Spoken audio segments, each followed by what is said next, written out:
Welcome back. This is part D of the concept video on section 10.3. Sketch the curve. We are going to do example number 8. Sketch the curve r equal to cosine of 2 theta. So as we mentioned earlier, whenever we do polar graph, it is better to do the Cartesian graph first. So let's do the Cartesian graph.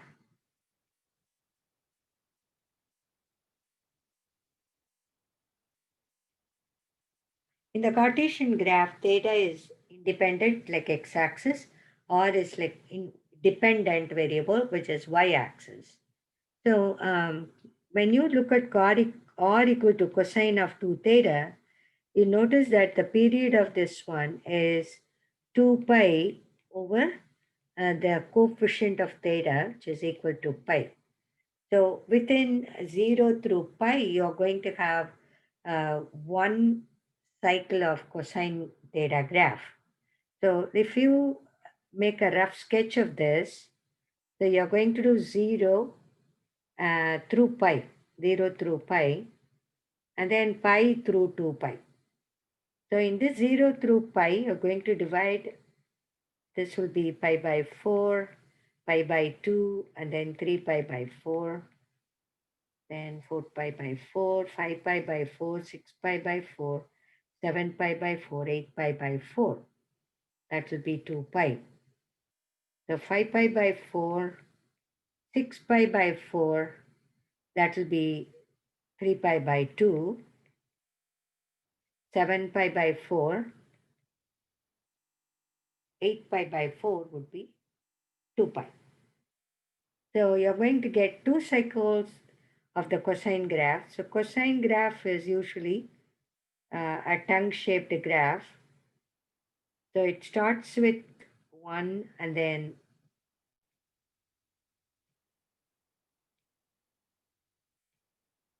it starts with 1.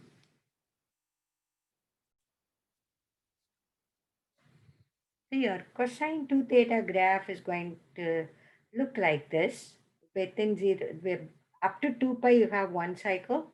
Then after between pi and 2 pi you have one more cycle. We just want to plot certain points here. Remember that this is the r axis and this is the theta axis. So when you mark Cartesian graph points, you have to do x comma y. So theta comma r kind of points you have to plot. So theta equal to, in this one, theta equal to, so here theta equal to 0 and r equal to 1. Theta equal to 0, r equal to 1. This will be written as theta equal to pi by 4, r equal to 0. So you're going to plot something like that. It's pi by 2, comma, negative 1. So you know how to plot these points. So you have to plot these points as many as you can. This will be 3 pi by 4, comma, 0.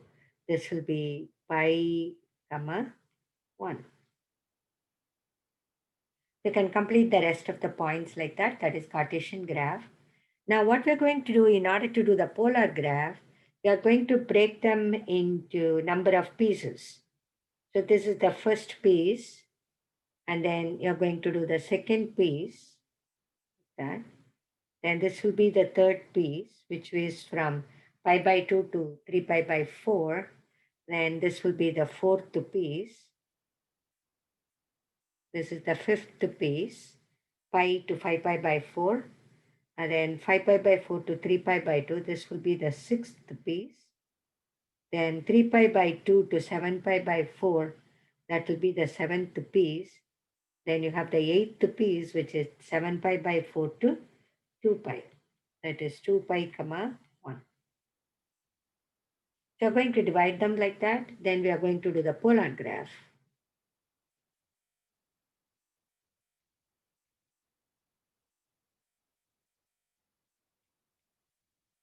For step 2, you will do the polar graph.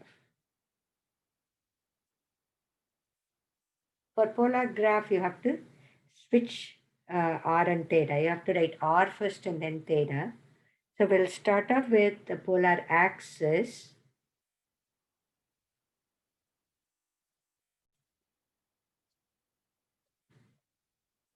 So we are going to graph polar. So we have drawn theta equal to 0, theta equal to pi by 4 lines and all that up to 2 pi. So here you notice that when you consider the first piece of the Cartesian, which goes from theta equal to 0 to through theta equal to pi by 4. So we are in this part of the segment 0 through, or imagine that as a slice, 0 through pi by 4 slice in this part. And I'm going to go with in terms of r, I'm going from 1 through 0. I'm going to start at 1 along the line theta equal to 0. When I get to pi by 4, I have to go to 0. So my value of r goes from 1 to 0. So theta equal to here it is 1, and then at pi by 4 it becomes 0. So this path corresponds to 1 in the Cartesian graph. Now I look at this part, which is part 2 of my Cartesian graph. So I'm here, I'm going from uh, the value pi by 4 to pi by 2. So I'm going from pi by 4 to pi by 2. But in that one, what happens is our value goes from 0 to -1. So I'm in this quadrant, pi by 4 to pi by 2.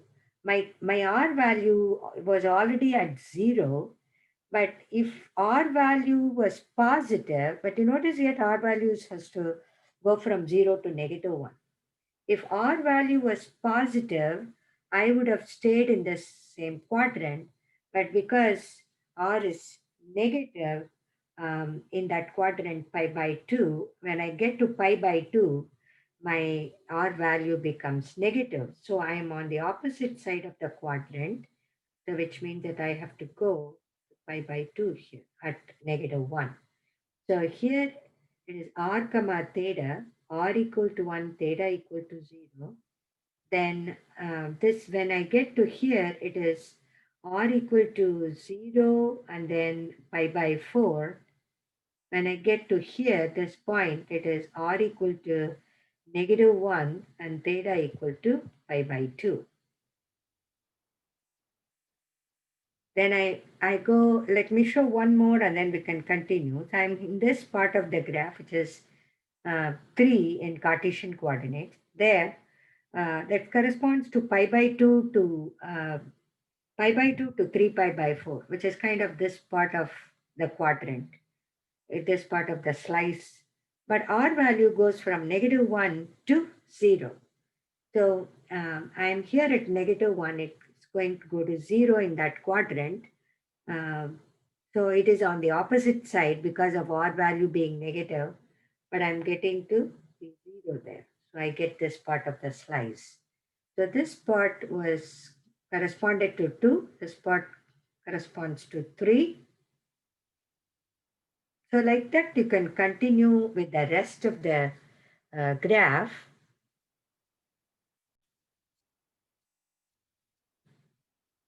So if you continue these paths, every piece, number 4, number 5, number 6, number 7, number 8 of Cartesian parts can correspond to one piece of these loops here.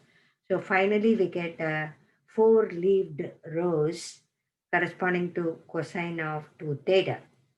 So here, the important thing is that the way you plotted these points here, it's better to plot some points here. So we showed some points here like -1 pi by 2. Whenever you do polar graph, the points should correspond to r comma theta order. So this point would correspond to this point. It's -1 pi by 2. This point would correspond to, suppose if you look at P6, it's equal to 3 pi by 2 negative 1. So it's going to correspond to negative 1 3 pi by 2. So if you were on the positive side of 3 pi by 2, you would have written 1 3 pi by 2, but you are on the negative side of 3 pi by 2. So you are going opposite side of 3 pi by 2 and marking negative 1 there. So you just show at least 4 or 5 points on the graph, the important point that you showed on the Cartesian, and then you show the corresponding points on the polar graph by switching r and theta. The four-leaved rows,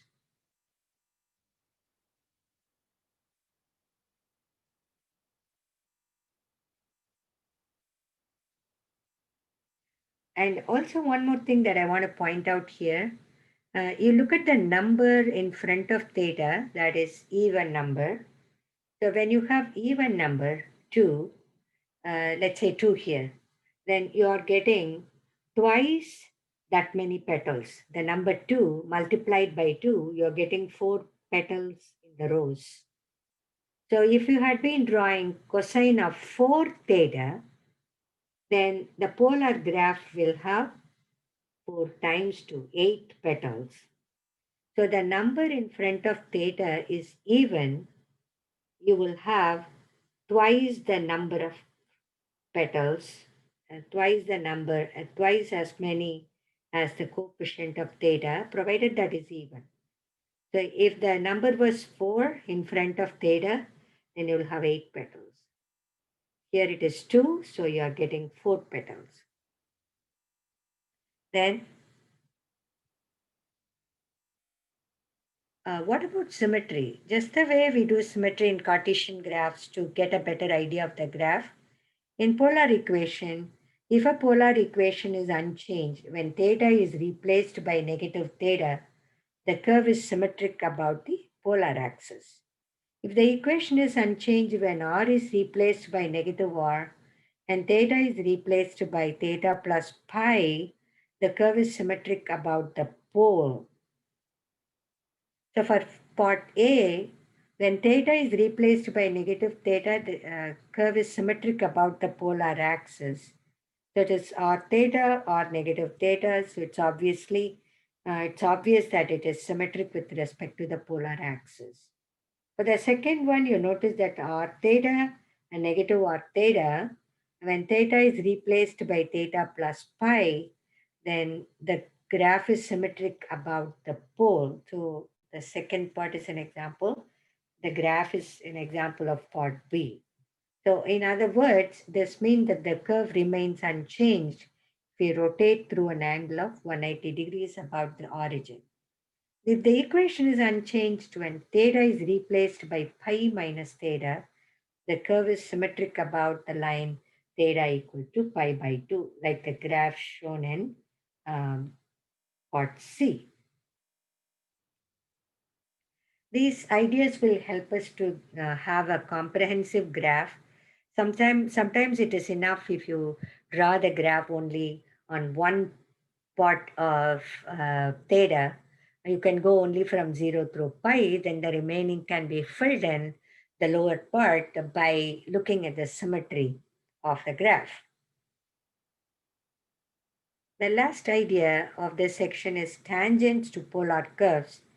To find the tangent line to polar curve r equal to f of theta, we regard theta as a parameter and we write its parametric equation x equal to r cosine theta. But r is a function of theta because we are talking about a polar curve. And so x equal to r cosine theta will become f of theta times cosine theta. And y equal to r sine theta would become f of theta sine theta. So what I would recommend in this one to find out dy by dx is actually dy by d theta, dy by d theta divided by dx by d theta. So we can actually, after you substitute for f of theta, it's going to be something like 1 plus cosine theta, sine theta, whatever that may be. You're going to get completely everything in terms of theta. Then you differentiate that y with respect to theta. That will be on the numerator. Then denominator will be dx by d theta, x with respect to theta. I don't think you need to memorize this formula. This is actually something similar to the parametric slope of the tangent line that we saw before. So one more last thing, that just the way we explain the number of petals. So if you look at the blue graph, you have 3 theta. So the number in front of theta is an odd number. So the blue graph, how many petals do you see? You see 3 petals. So if the number in front of theta is odd, then you will have only that many petals, odd number of petals, the same number of odd number of petals. But if the number in front of theta is an even number, you will have twice as many petals.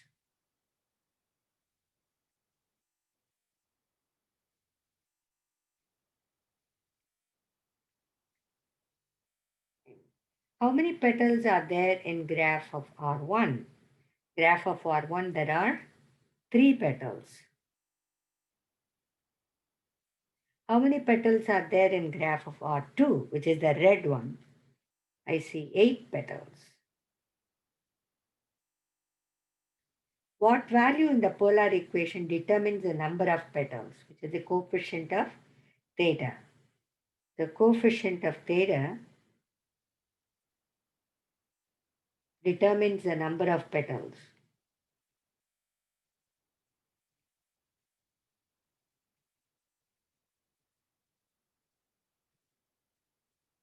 So if the coefficient is odd, then it would be that many petals.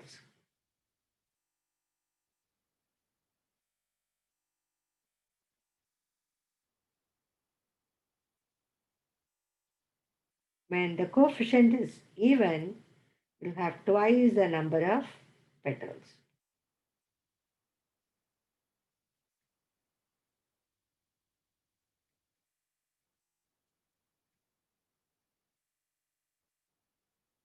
So in the suggested problems from the exercise, in the section video, you can refer to the following problems in the section video. I've done problem number 32, 37, 59, and 61. For these problems, please refer to the videos for this section 10.3.